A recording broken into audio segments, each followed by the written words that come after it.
Tonight on Nation to Nation, the UNDRIP bill is slowly making its way through committee in Ottawa. But if Bill C-15 is actually going to work, it'll come down to money, says this economic policy expert. If there isn't some sort of funding source, UNDRIP and all the 46 clauses aren't going to fly. As well, Lennox Island held an ice walk to remember a time before they had a bridge to the rest of Prince Edward Island. But the walk wasn't just to remember those who lost their lives falling through the ice. Because there are other communities in Canada who still have the same situation. There are many communities that are surrounded by waters and they don't have a fixed link. Welcome to Nation to Nation, and hello, I'm Podlasly. You've heard us talk a lot about Bill C-15 on this show. It's the legislation that, if passed, will make sure Canada's laws follow the principles of the UN's Declaration on the Rights of Indigenous Peoples. It's also known as UNDRIP. There's a lot in this bill, that Indigenous people have the right to practice their culture, to the right to self-determination. But discussions inevitably boil down to, it'll give Indigenous people the right to veto resource development. To help unpack this bill somewhat, I'm joined by Mark Podlasly. He's the Director of Economic Policy for the First Nations Major Projects Coalition, a collection of 70 First Nations. Their goal? To make sure First Nations get a fair share from project development in their territories. Welcome to Nation, Mr. Podlasly. Thank you. I'm pleased to be here. Mr. Podlasly, earlier this week you appeared before the House's Standing Committee on Indigenous and Northern Affairs, and you said Article 4 of Bill C-15 is the key to successfully implementing UNDRIP in Canada. Why is that? Well, the United Nations Declaration very much provides for self-determination for our peoples. And the Article 4 references the ability to finance that, the ways and means to finance autonomous functions. If there isn't some sort of funding source, UNDRIP and all the 46 clauses aren't going to fly. The question about getting a funding source is integral to any government, Indigenous or not. No government will be able to continue to provide services or operate without some way of funding itself. Now, from what you've told me and from what I heard of you in committee, why is it that what is supposedly a human rights bill, the discussions surrounding it inevitably focus on what this might mean for those interested in investing in resource development projects in Canada? Well, a lot of the questions from the resource companies and the institutional investors are focused on certainty or risk avoidance.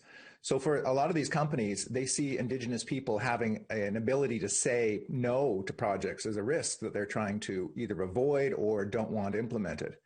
At the coalition and the 70 members that we represent, we don't look at it that way. We're not against development, we're for pro-smart development. And that means industries or operations that respect our cultures, our traditions, and our environment, and provide an avenue for communities to have a own source revenue stream to fund the self-determination priorities that we, under UNDRIP, will decide for ourselves.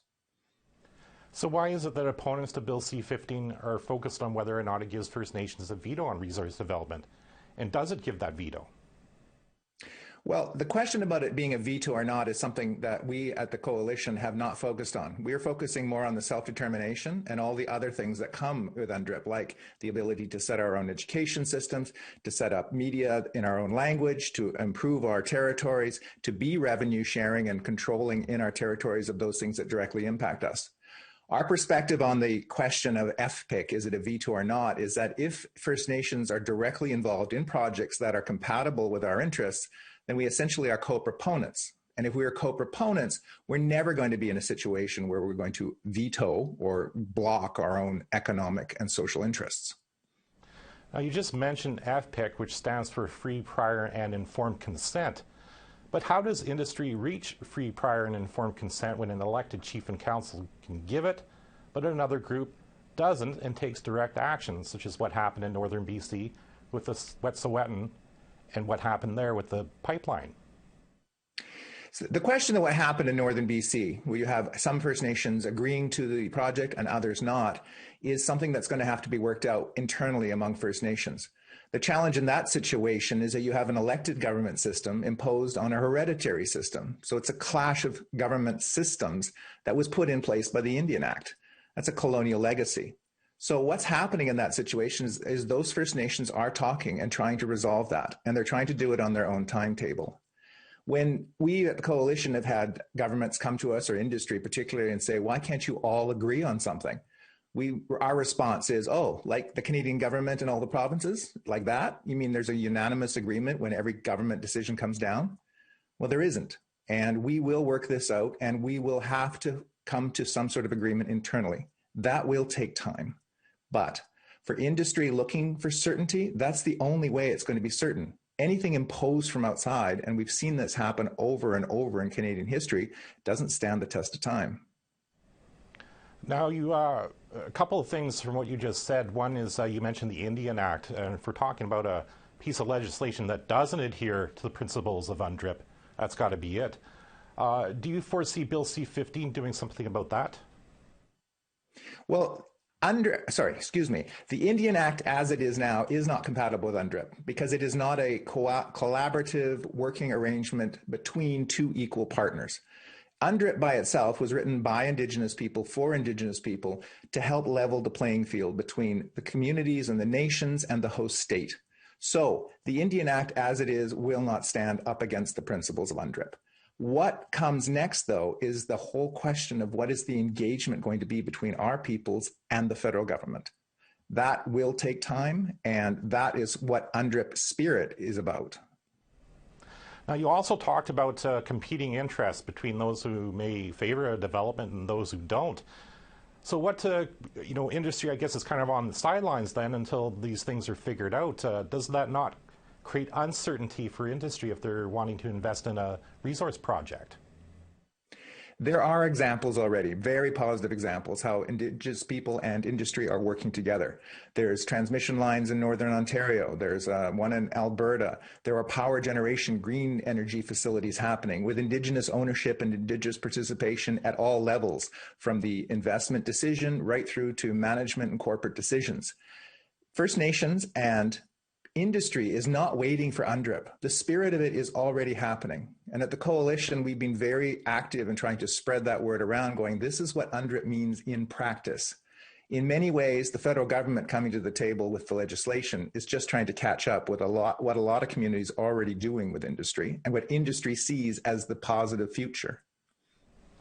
Now, one of the reasons you spoke out at committee and why there's a committee in the first place is to try and work on what are maybe the weaknesses of the current legislation in current clauses in Bill C-15. What do you see as a weakness that must be fixed before this is given royal assent? The question about UNDRIP will be in the implementation. It will pass the House and it will pass through and put into legislation, but unless there's a plan on how to actually implement this, and it means a new way of doing business between Indigenous people, industry, and government, unless that's thought through about how these questions like what we raised on Article 4, how do First Nations finance all these rights and abilities to put in these things, unless that's done, it will not work. So our question on this is usually around capital access. For First Nations to be involved in the industry and the projects that are in their territories, we have to have some way to have affordable capital to get into the game.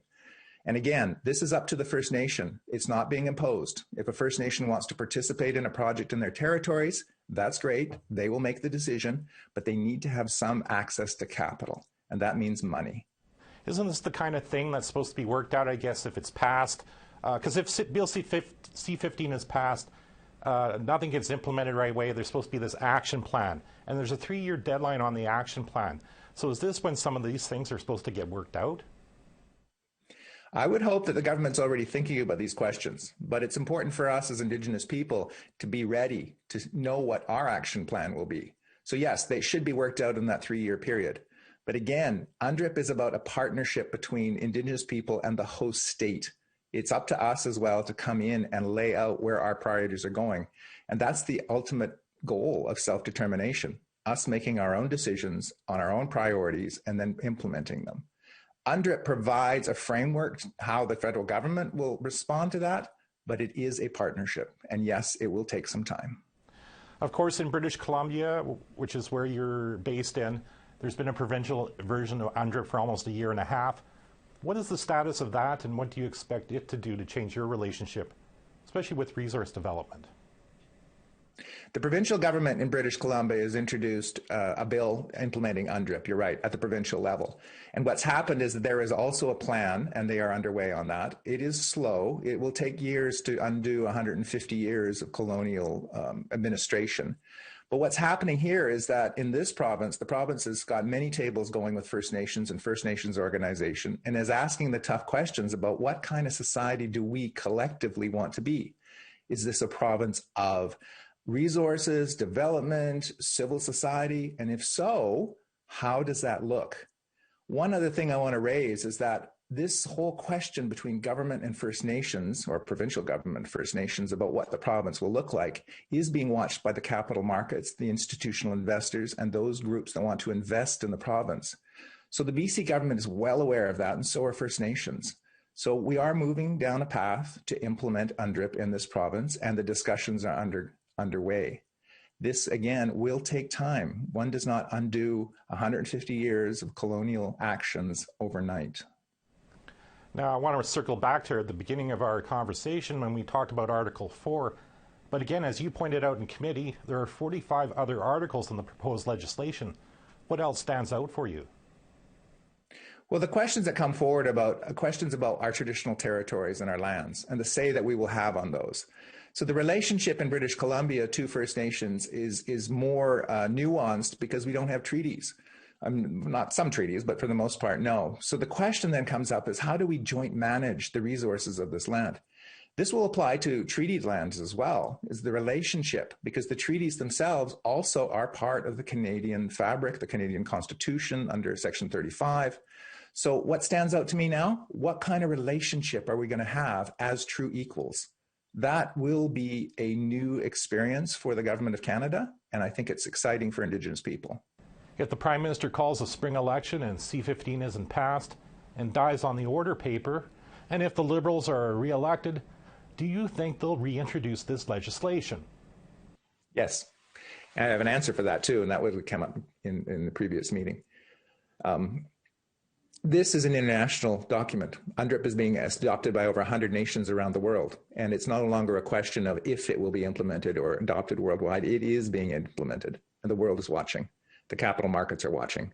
Canada will have to move down this path at some point.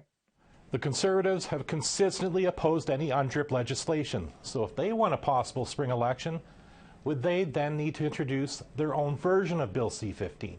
They will have little choice in the matter because the capital markets are looking for certainty. UNDRIP provides investment certainty. It provides clarity for those people putting money into the country to know what that money is going to be exposed to. So the Conservatives will have to do something to address that.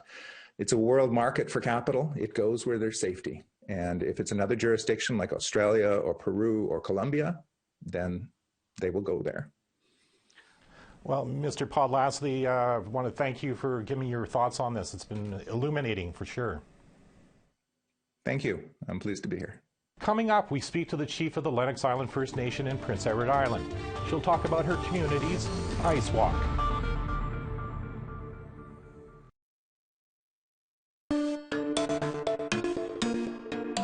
Welcome back.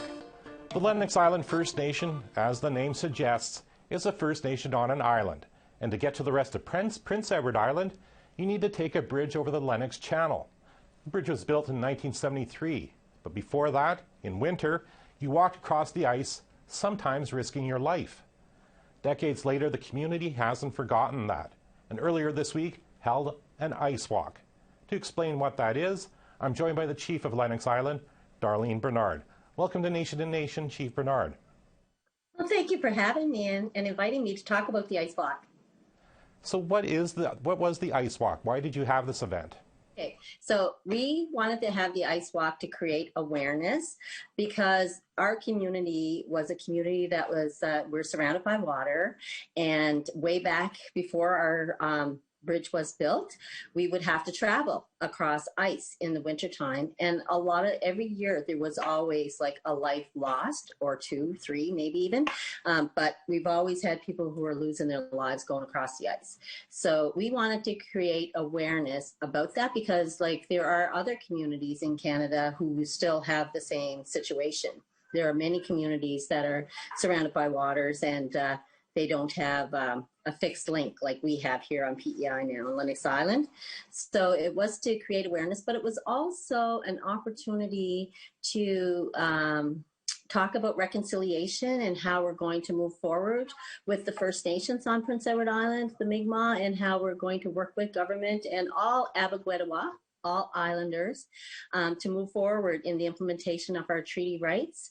And we're doing a lot of education around that. And one of the things that we need to help our people and all islanders and all Canadians to understand is that, you know, we are all treaty people, but the First Nations were segregated into small communities, mostly at the end of a very long road to nowhere, and or on small islands, right? And and that's why we weren't a part of the growing economy and a part of, like, you know, regular settler society and all that, because we were actually just put aside and nobody thought about us. And, you know, you wonder if anybody really cared. But at the end of the day, you know, through lobbying efforts and a lot of talking and a lot of documentation of what was happening in our communities, the former chiefs who were here, like in that era, worked really hard working with the government to get that bridge built for Lennox Island. Now, you mentioned reconciliation, which is something Canadian Senator Brian Francis talked about in relationship to this event. Are you hoping that he brings that message to Ottawa? Absolutely. And, well, Chief Francis, it was his idea. He met up with Tara McLean, who is the songwriter and the performer of Beneath the Wings of Crows. Oh God, I can't remember the name of the song. Beneath the Wings of Crows, Beneath the Path of Crows. Yeah, sorry.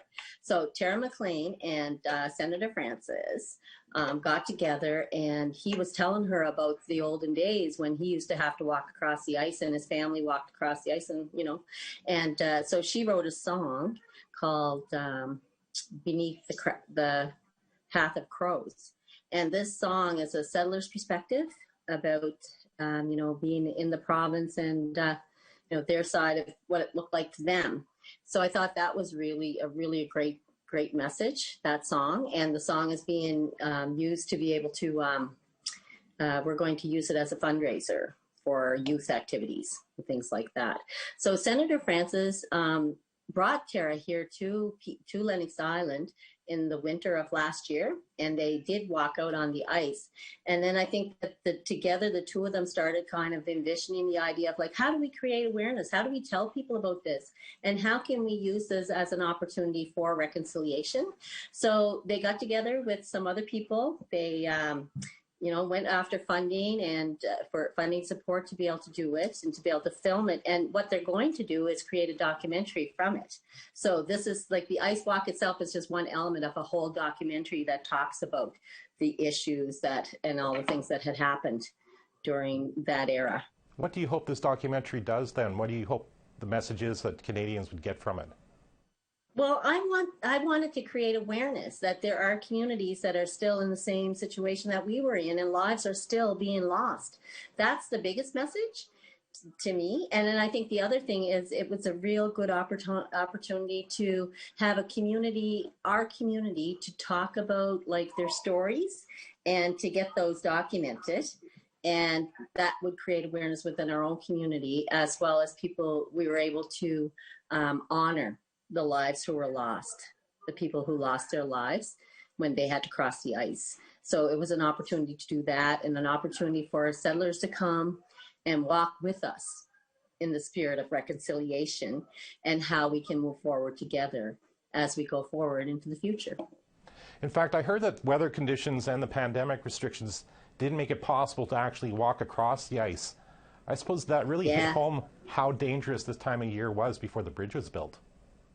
Absolutely. And if we didn't have a bridge now, like in this day and age with the global warming, there was no solid ice this year.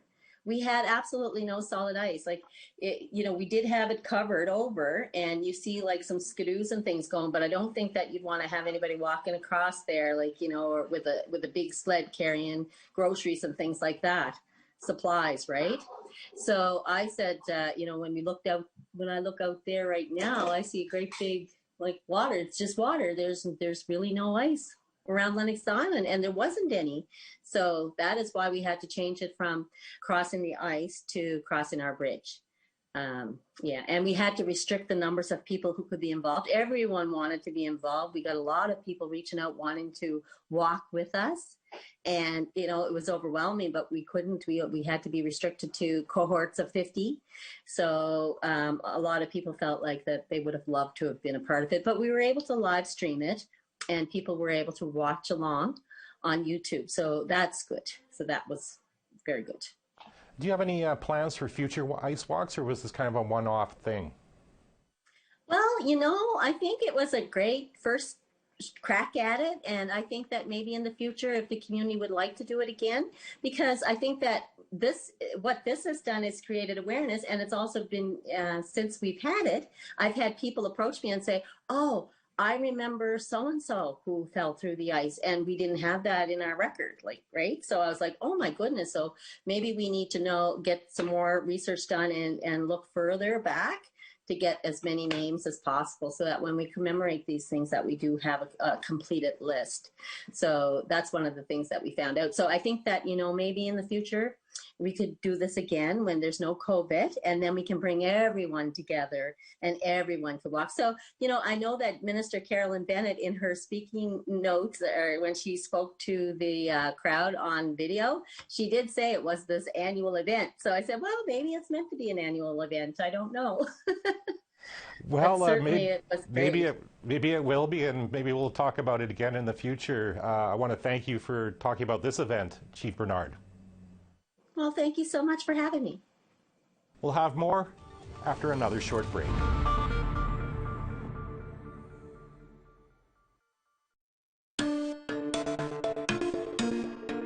Welcome back. Yesterday, Indigenous Services Minister Mark Miller held his weekly COVID-19 press conference.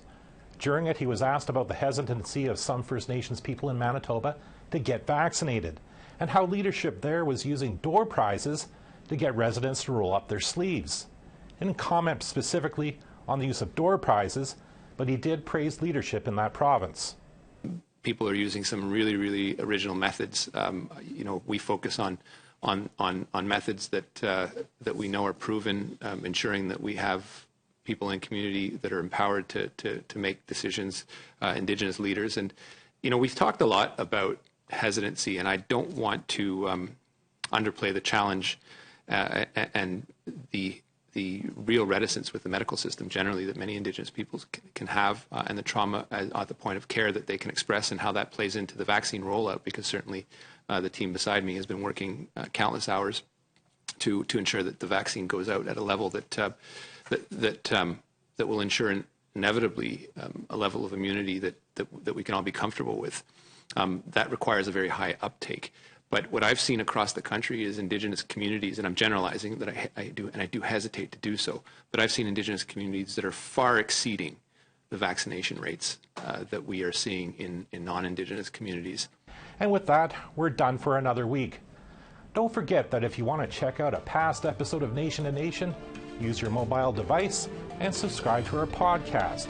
That's at aptnnews.ca/podcast. I'm Todd Lamourant. Stay safe and keep healthy, and thanks for watching.